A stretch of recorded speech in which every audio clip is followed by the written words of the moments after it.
Hello and welcome to Forex.Academy, your #1 website for Forex and crypto education and analysis. In today's edition, we're going to be discussing the Black Swan event that is currently ongoing. We are undoubtedly in the worst economic crash the global economy has seen since World War II, and the financial impact might be even more far-reaching. With the financial markets in turmoil and no end in sight, maybe we should pause and take a look at what's happened over the last few weeks and see if it can give any pointers to future direction, especially within the Forex space. In January, in our video of how to guard your financial assets against the coronavirus outbreak, we warned that stock indices across the globe would come under continued selling pressure. Although the virus was mostly contained to China, it wasn't possible at the time to predict the terrible crash that we have seen. It was only really when the virus took hold of Italy and broke out of Hong Kong and South Korea that the market jitters forced investors to see the potential of this deadly outbreak and begin selling stocks. Nonetheless, anyone who heeded our advice may have well reduced their exposure to stocks and been financially better off as a result. Example A. In our February video about how to trade the Australian dollar and the COVID-19 pandemic Black Swan event, again we called it correctly. With Australia heavily exposed in China, it was highly likely that the Aussie dollar came under extreme selling pressure against the dollar, and that is exactly what happened, and where we have seen highs of 0.70 in AUD/USD to a sharp decline to 0.54.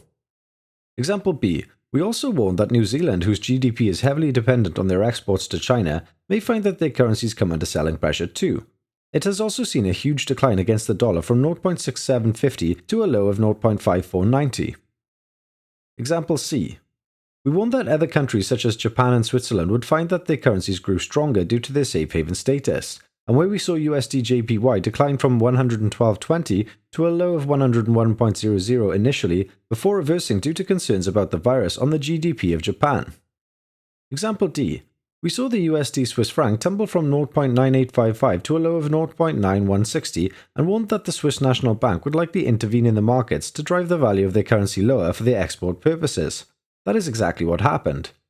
We also warned that this could only mean one thing for the US dollar. Its directional bias would be to the upside. Again, that is exactly what happened with the dollar index at highs of around 102.00. Example E. So where do we go from here?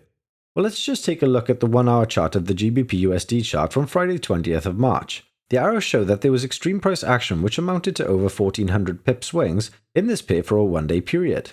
This is almost unprecedented in financial trading. It can only tell us that the markets are thinning in volume and leverage, and that institutional traders will be largely standing on the sidelines because as the crisis deepens, the UK government, just like other Western governments, are closing down, albeit temporarily, businesses that produce gross domestic product income revenues. All of that income has suddenly evaporated and gone out the window. We are now in a situation where governments are financially bailing out business sectors, and they are doing that through borrowing.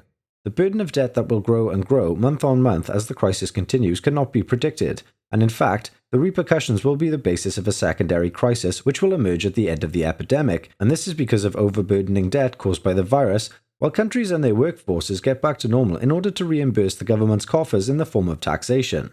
Nobody can predict when this virus will be contained enough for the markets to steady themselves. It will only happen when good news emerges, and this does not look at all possible or likely in the short term.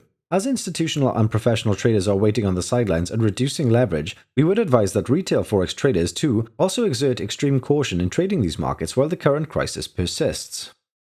If you enjoyed the video, then please like and subscribe and leave a comment down below about anything you would like us to discuss in future, or if you have any questions about this particular video. Have a great day.